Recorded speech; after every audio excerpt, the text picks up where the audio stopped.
Welcome to part 2 of our Western Land Cruise. Riding a train, especially on a cross-country trip, has some cool benefits that you may not be aware of. Number 1. Smoke breaks or rest stops. Even though our trip was late leaving Kansas City, Amtrak's long-distance trains make routine stops for servicing or restocking of some necessary supplies, and maybe time for a crew change. All of this is an opportunity for passengers to step off, stretch your legs, get some fresh air, and maybe light up a cigarette. Our first stop for this 8-hour late train is in Newton, Kansas.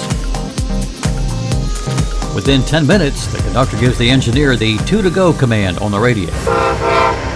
And we're moving westbound once again. Upstairs on this 2-story Superliner car, and this brings us to benefit number 2, sleeping accommodations. Superliner sleeping cars have private rooms on 2 levels. Upstairs, you'll find full-size bedrooms and economy-minded roomettes. On the lower level, you'll find a large room that's made to accommodate wheelchairs and electric scooters. Restrooms and private showers are in the center of the lower level. At the other end of this car on the lower level, you'll find a full-size family room.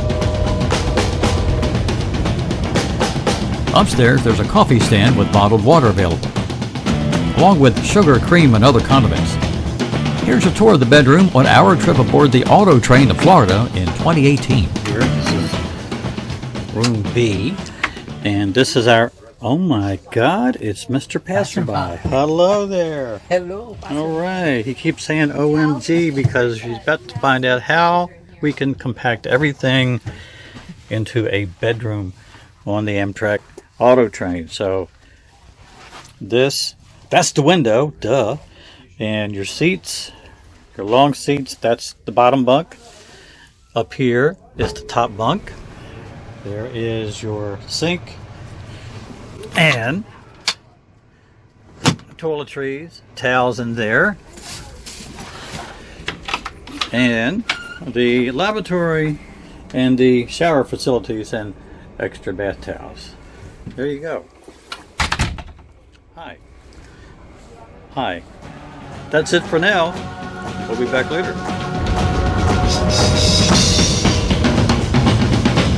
Amtrak Southwest Chief continues to move across Kansas, and our next point of interest is in Dodge City, some 154 miles ahead. The rich green fields of the eastern half of the state are turning into a much drier, hotter, and arid environment. The wind turbines are still plentiful, but it's the color of the land that is changing. Along with the climate and topography, the culture of America has changed, for Dodge City is known as a wild frontier town of the Old West. From 1955 to 1975, the Western drama Gunsmoke aired on CBS television, set in Dodge City, Kansas. What makes Dodge City famous today is probably sitting in your freezer, or has been handed to you at a drive-in window. Of the 4 largest beef processors in the U.S., National is the 4th largest, sitting right along the tracks in Dodge City since 1992. With a workforce of 2,900 at this location and 8,200 company-wide. Revenue for National Beef in 2017 was $7.3 billion. But this trip soon shows us how much America eats beef. Just beyond our window, more heads of livestock than you could imagine. You're looking at hamburgers, steaks, beef tips, roast beef sandwiches, ground beef for your taco, you name it. It's evident that we no longer have to ask, where's the beef? Although years ago it was a catchphrase on TV. It certainly is a big one. Where's the beef? And it's not just Americans who crave beef. Exports worldwide include Brazil, India, and Australia, to name a few.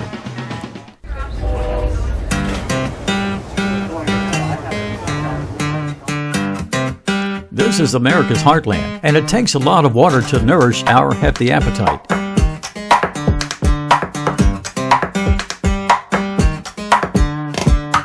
From up above, the landscape of Kansas is full of thousands of circular patterns.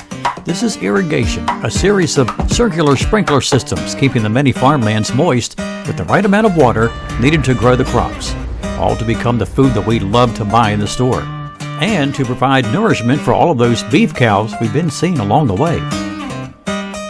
As for the thousands of windmills or wind turbines, they generate 7,028 megawatts of electricity. enough to power 1.6 million homes. Wind accounted for 42% of all electricity produced in Kansas in 2020. This is an energy project that continues to grow. These huge gatherings of wind turbines are called wind farms, and hundreds of landowners are participating in the project.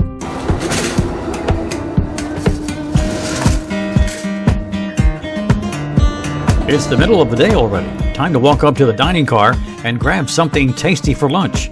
My pick was the large Caesar salad complete with Parmesan cheese, and Louis orders the savory chili with a choice of cheddar cheese, bacon, sour cream, and scallions.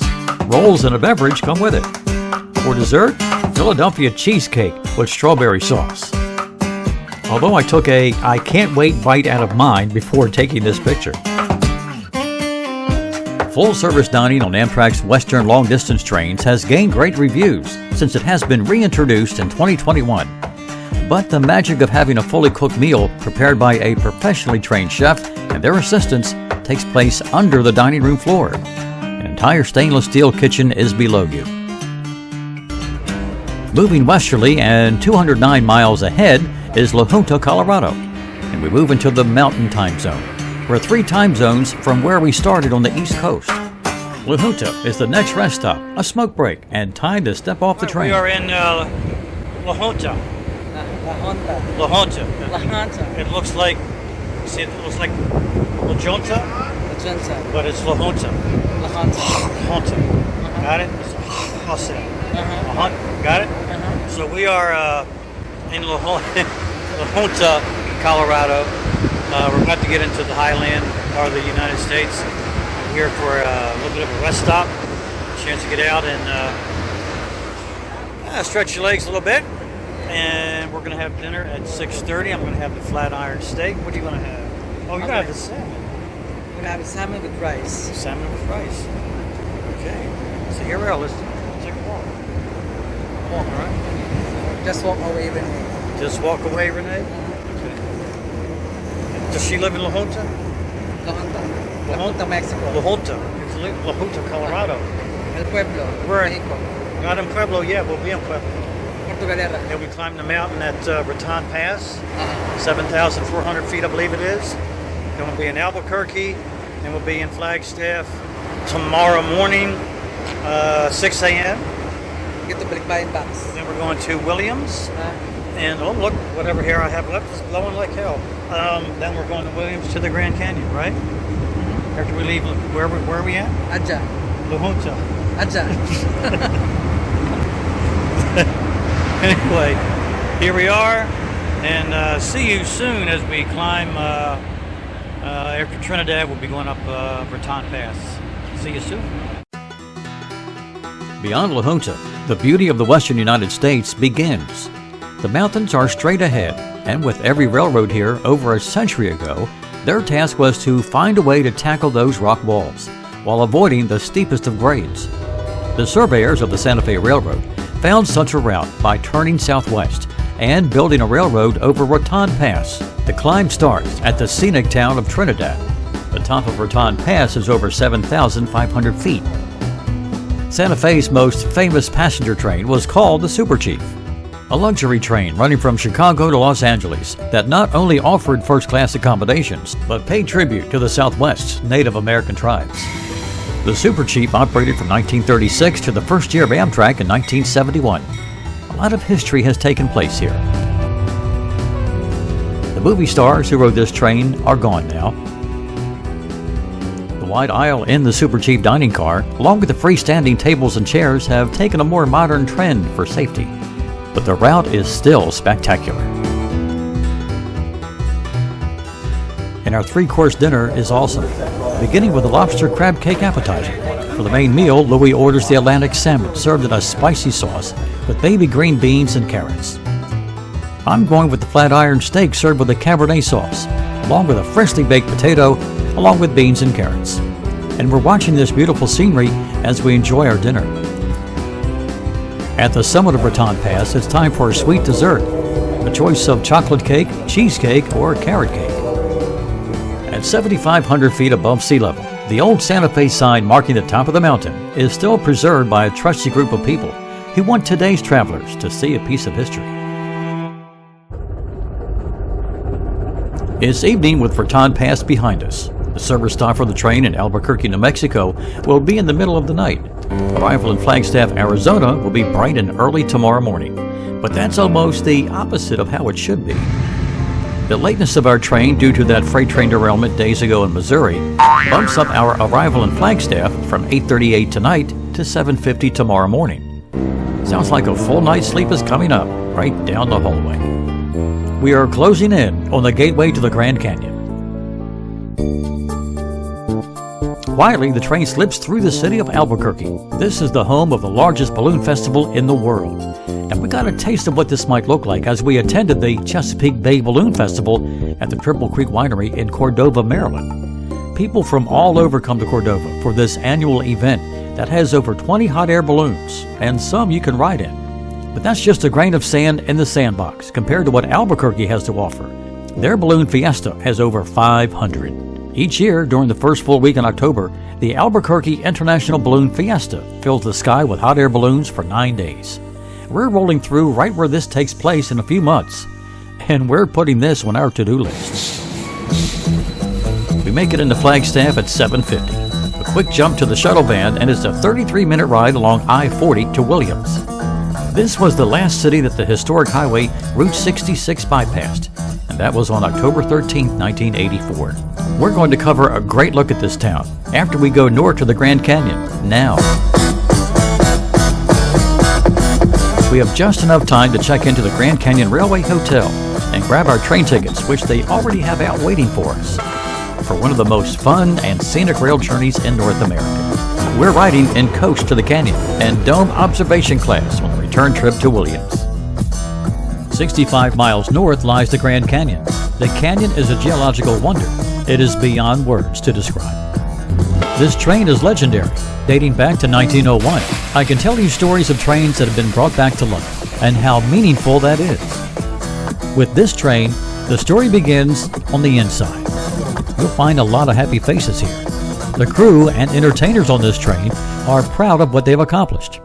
Say hello to a survivor.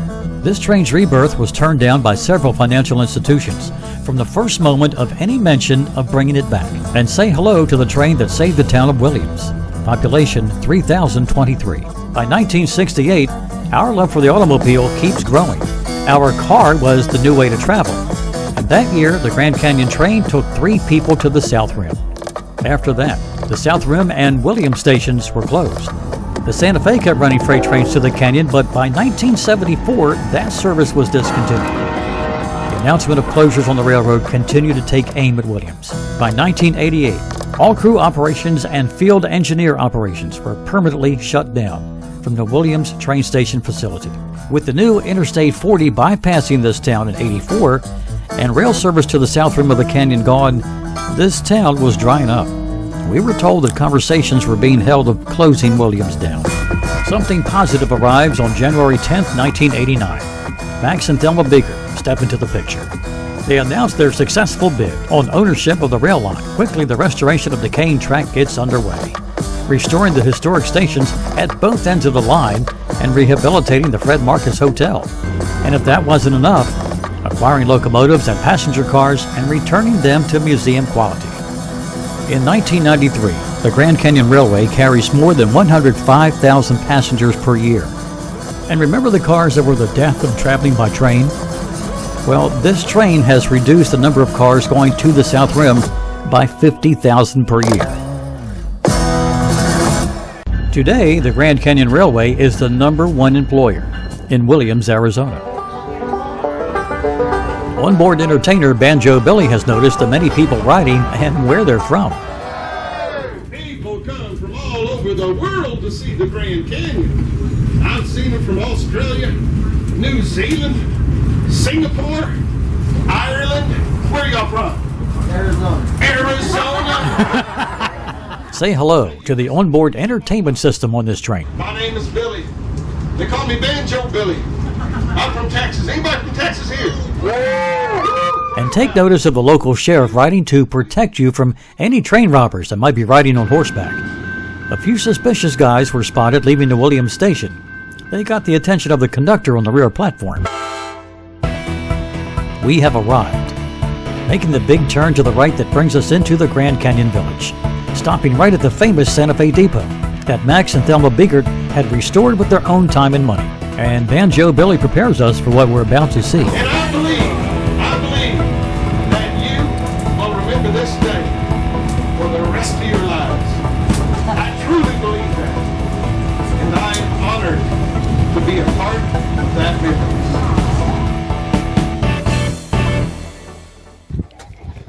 Well, we are here at the Grand Canyon. This is McAfee's Knob times 15. It's a mile down, and we're pretty much right at the ledge. So you could fall and go right on down in there. It's 5 miles of a hike. It's a mile deep to the other side. It's pretty hazy today, but it's 15 miles across. So that's kind of like from White Marsh to Edgewood, Maryland. It's 15 miles across. Glen Burnie to Annapolis. Roanoke to Blue Ridge from here to the other side. Pretty hazy. The wind feels good. It's 7,000 feet elevation where we're standing right here. As we stand here, it's 101 degrees. At 7,000 feet, the heat is deceiving. There's no humidity here to speak of. You'll find yourself not perspiring, so it's easy to think that it's not that hot yet because you're not sweating. A look at our phone, we can see it's going to be 103 by 3 p.m. today. Here at the South Rim, the Tovar Hotel and Restaurant sits majestically with a grand view of what the Colorado River has formed some 5 to 6 million years ago. Layers of rock that geologists say are 2 billion years old. All of this was the result of uplifting that occurred when one of the Earth's plates slid under the one we're standing on. It's attributed to 5 to 10,000 feet of uplift of the Colorado Plateau. The Colorado River cut downward through the rock as the ground rose higher. The Ice Age increased the amount of water in the river's drainage system. The Colorado River responded by cutting its path faster and deeper. The drainage along the walls made the canyon wider. Today, the Grand Canyon is over 270 river miles long, upwards of 15 to 18 miles wide, and 1 mile deep. Elevation of the South Rim is 7,000 feet and 8,000 feet along the North Rim. In 2018, 6 million people came to see this great display of the Earth's history.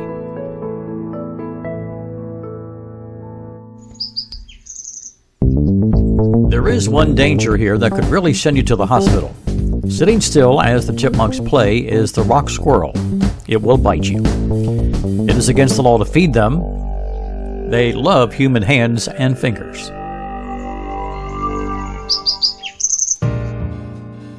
We are here for 2 days.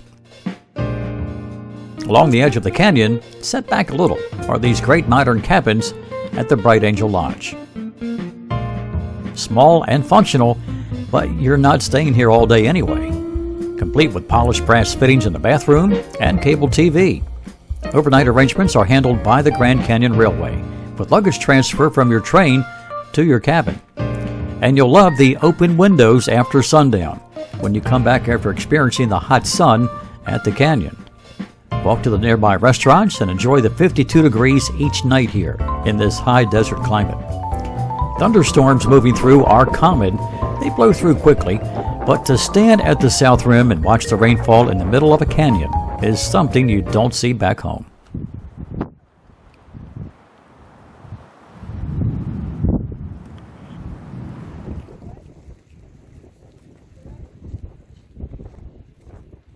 It's evening here at the South Rim. Both daily trains are gone. So are the crowds. And now it's like you're living here. You get to take all of this in. Day 2 begins 15 minutes before sunrise. For those of us who spent the night here, we're looking east. The haze from yesterday got washed away from last night's rain, and every camera now is getting a clear shot. And the sun coming up over the Grand Canyon is something that words can't even come close to describe.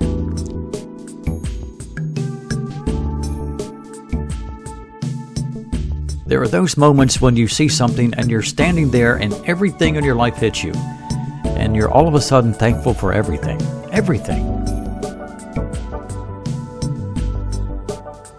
Standing at a canyon that's 5 to 6 million years old. The rocks that we see are in the billions of years old. And in comparison, we've been here for about a week. And this is one of those times.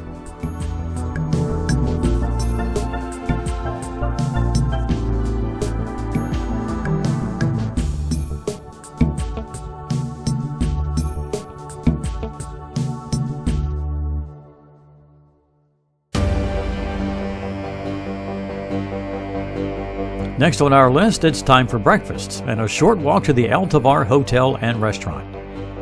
Built by the Santa Fe Railway, its doors opened in 1905 as one of the chain of restaurants and hotels owned by the Fred Harvey Company. Mr. Harvey was no stranger when it came to riding the passenger trains of the Santa Fe. His feelings were also known that restaurant and lodging accommodations along the rails could stand a little bit of an upgrade. Fred was no stranger to railroading. He was a freight agent for the Chicago, Burlington, and Quincy Railroad. They weren't interested in his idea or vision. Santa Fe, well, they saw potential in his idea. The Santa Fe making the Grand Canyon its main tourist attraction. The hotel's design took shape on paper in 1902. It was built the next year. Constructed with local limestone and Oregon pine. A destination resort providing a high level of comfort. The Santa Fe's architectural department designed a rustic hotel on the edge of wilderness, as it was known, standing 20 feet from the South Rim. And it's no coincidence that the Tovar Hotel is on a hill overlooking the railroad's depot 330 feet away.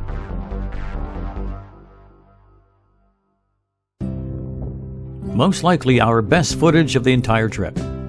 This scene right here. Louis, aka Mr. Passerby, sits on the edge of wilderness.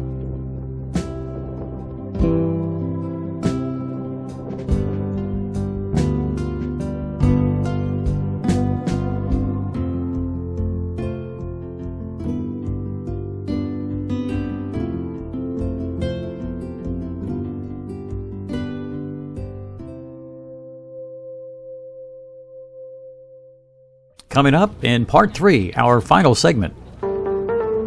A mule ride tour down into the canyon, and man's best friend might be this animal for one day.